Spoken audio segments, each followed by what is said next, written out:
Hello बच्चों, कैसे हो आप सब। आज हम 8th class maths chapter 14 factorisation exercise 14.3 question number 4 करेंगे। इसमें बोला है divide as directed.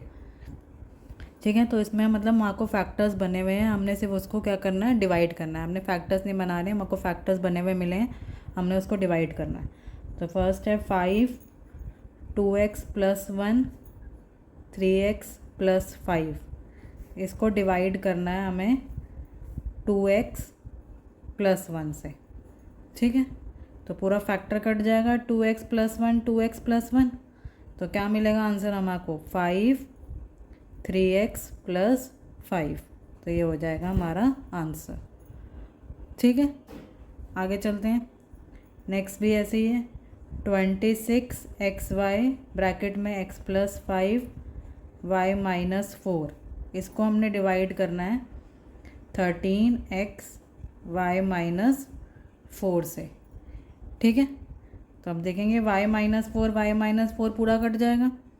13x x से x काट देंगे यहाँ पे, और हम बताया 13 1 ज़ा 13 2 ज़ा कितना होता है 26। तो हमारे को आंसर क्या मिला 2, और y हमारा बच गया था 2y, और ब्रैकेट में आ जाएगा x + 5। ये हो गया हमारा आंसर। ठीक है, आगे चलते हैं। नेक्स्ट भी ऐसी फैक्टर्स बने हुए हैं, हमने इसको इससे डिवाइड करना है। तो 52 PQR divided by P + Q Q + R R + P। इसको हमने डिवाइड करना है 104 PQ Q + R और R + P। ठीक है, अब इसको हम देखते हैं। जो कट रहा है उसको काट देंगे, Q + R कट जाएगा, R + P भी कट जाएगा। और यहाँ पे PQ से PQ कट जाएगा। अब मैं बता 52 1 ज़ा और 52 2 ज़ा 104 होता है, तो ये 1 ज़ा हो जाएगा और ये 2 ज़ा। तो हमारे पास क्या बचा 1/2 R ब्रैकेट P + Q। जो हमारे पास रिमेनिंग होता है वो हमारा क्या हो जाएगा आंसर। तो ये क्या हो गया हमारा आंसर। जो आपको सेम ब्रैकेट्स होते हैं हम उसको डिवाइड में कट कर देंगे। नेक्स्ट आगे चलते हैं। आगे क्या है अब ये 20y + 4 ब्रैकेट में y² + 5y + 3 divided by 5y + 4। इसमें भी y + 4 y + 4 कट गया।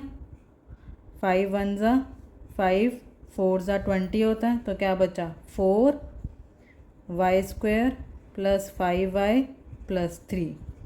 ये हमारा हो जाएगा आंसर। ठीक है, नेक्स्ट x + 1 x + 2 x + 3।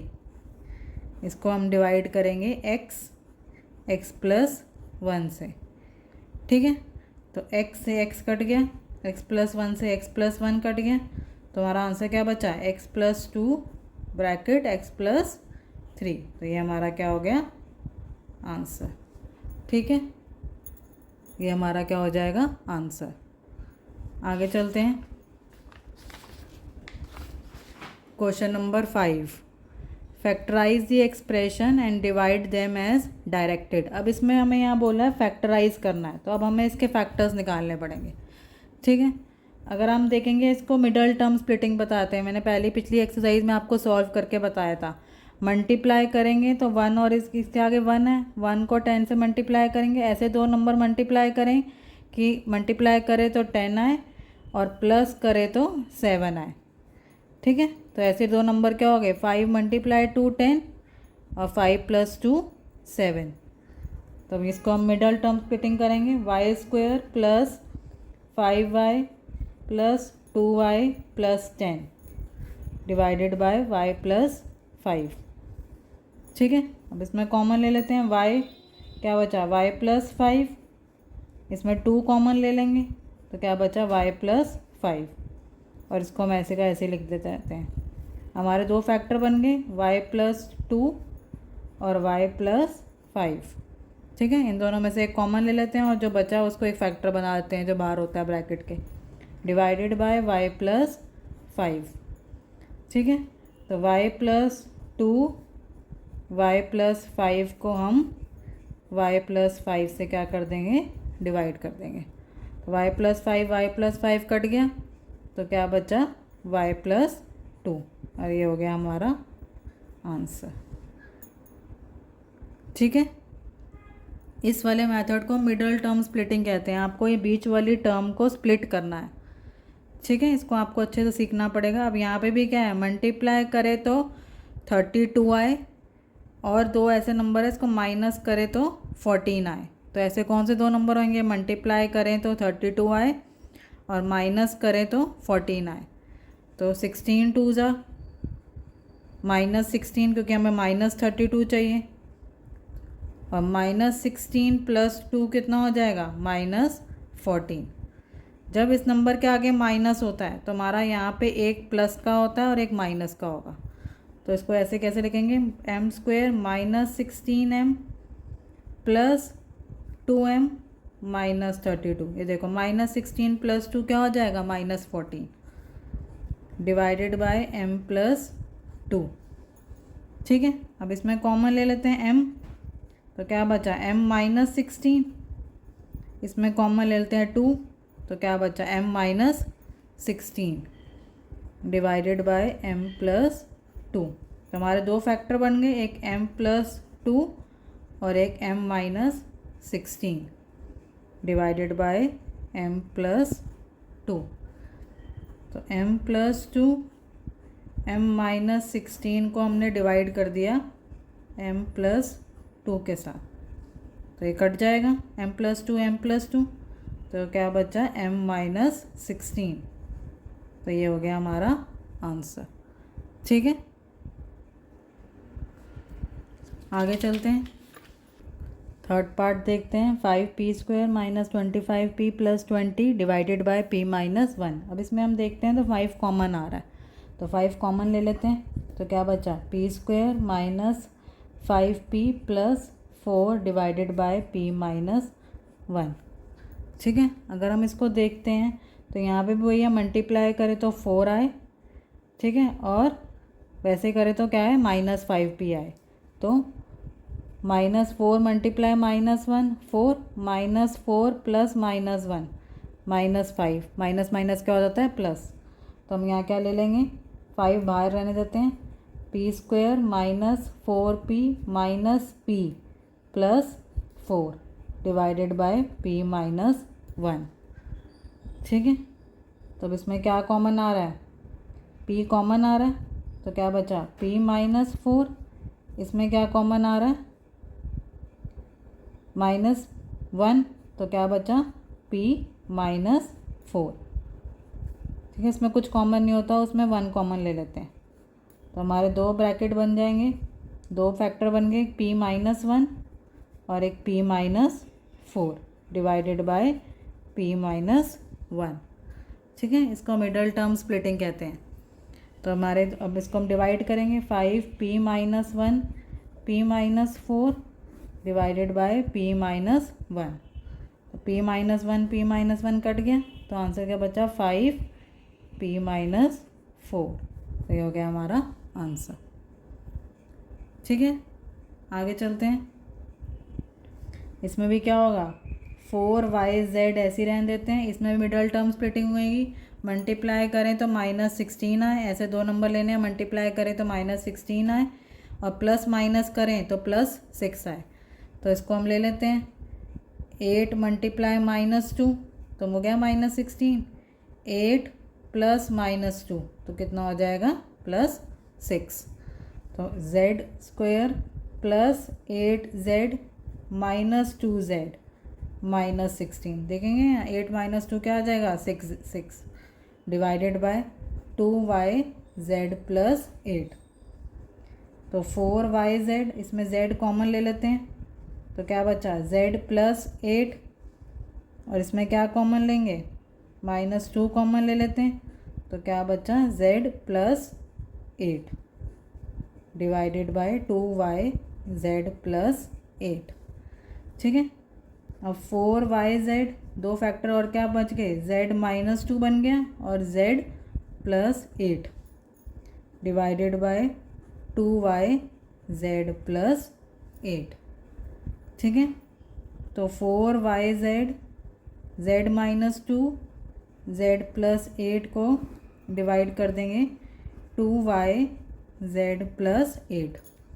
तो z+8 z+8 कट गया, 2 1 ज़ा 2 2 ज़ा, y से y कट गया, तो क्या बचा हमारे पास 2z z-2। तो ये हो जाएगा हमारा आंसर। ठीक है। तो इस तरीके से हम इन क्वेश्चंस को करेंगे by middle term splitting, factorise करके। नेक्स्ट है 5th, 5pq p² - q² divided by 2p p+q। अब यहाँ देखेंगे तो आइडेंटिटी बन रही है, ये a² - b² है ना। तो इसको हम खोल देंगे, 5pq p² - q क्या हो जाएगा, p+q p-q। कौन सी आइडेंटिटी यूज़ करी है हमने, a² - b²। यहाँ लिख लेंगे a² - b² क्या हो गया, a+b a-b। हमने यहाँ पे ये आइडेंटिटी यूज़ करी है। ठीक है। तो अब इसको डिवाइड करेंगे, 5pq p+q p-q divided by 2p p+q। तो p+q से p+q कट गया, p से p कट गया, तो क्या बचा 5/2q p-q। ठीक है। तो ये हो जाएगा हमारा आंसर। आगे चलते हैं। इसमें भी क्या होगा, 12xy 9x² - 16y²। तो ये हो जाएगा, इसको हम लिख सकते हैं 3x² - 4y²। तो यहाँ पे भी हम देखते हैं तो वही आइडेंटिटी बन रही है, a² + b²। ठीक है। तो यहाँ हम लिख देते हैं, हमने आइडेंटिटी यूज़ करी है, a² - b², a+b a-b, ये हम यूज़ करा हमने। तो अब इसको मैं ऐसे खोल लेते हैं, 12xy तो क्या आएगा 3x + 4y, 3x - 4y, हमने ये आइडेंटिटी यूज़ कर ली, divided by 4xy 3x + 4y। तो 12xy 3x + 4y 3x - 4y divided by 4xy 3x + 4y। ठीक है। इसको इससे डिवाइड कर दिया तो अब ये कट जाएगा, xy से xy कट गया, 4 1 ज़ा 4 3 ज़ा, तो आंसर क्या आ जाएगा 3x - 4y। ये हमारा क्या हो गया आंसर। ठीक है। ये हमारा क्या हो जाएगा आंसर। ठीक है। आई होप आपको समझ में आया होगा। आगे चलते हैं। नेक्स्ट है 7th। अब ये भी थोड़ा सा कॉम्प्लिकेटेड है। अगर हम यहाँ देखते हैं तो यहाँ पे अगर हम 2 कॉमन ले लेते हैं, 39y3। ठीक है। और यहाँ 2 कॉमन ले लिया तो क्या बचा 25y² - 49 divided by 26y² y 5y + 7। ठीक है। तो 39y³ और यहाँ देखो एंट्री लग रही है a² - b², 5y का स्क्वायर - 7 का स्क्वायर। इन क्वेश्चन में हमने इस बात देखना है कि हम किस तरह से इसको सिंप्लीफाई कर सकते हैं। ठीक है। कॉमन लेके उसके बाद फैक्टर्स बना के कौन सी आइडेंटिटी यूज़ करके हमने इसको सिंपल करना है। तो यहाँ हमने आइडेंटिटी यूज़ करी है a² - b², a+b a-b। तो 39y³ × 2 5y + 7 5y - 7 divided by 26y² 5y + 7। तो अब इसको देखते हैं, 39y³ × 2 5y + 7 5y - 7 इसको डिवाइड कर देंगे 26y² 5y + 7 से, ठीक है। 5y + 7 5y + 7 कट गया। अब 26 और 39 13 के टेबल पे जाता है, किसके टेबल पे जाएगा? 13 के टेबल पे। 13 2 ज़ा 26, 13 3 ज़ा 39, ठीक है। और ये 2 से 2 कट जाएगा, तो अब क्या बचा? और y² y³ है और ये y² है, तो एक ही y बच जाएगा 3y। y3 - 2, मैं यहाँ दिखा देती हूँ आपको, यहाँ 3 है और यहाँ 2 है, ठीक है। तो 3 - 2 हो जाएगा, तो ये बच जाएगा 3y 5y - 7, और ये हो गया हमारा आंसर, ठीक है। यहाँ पे हमने इसको सिंप्लीफाई किया है, पहले हमने इसमें 2 कॉमन ले लिया, फिर हमने इसको आइडेंटिटी यूज़ करके a² - b² को इसको अलग अलग फैक्टर्स में कन्वर्ट कर दिया, और फिर जो सा फैक्टर कटता है उसको सिंप्लीफाई करके कट करके उसको सिंप्लीफाई करके हमने आंसर निकाल लिया, ठीक है। आई होप आपको समझ में आया होगा। Thank you so much for watching.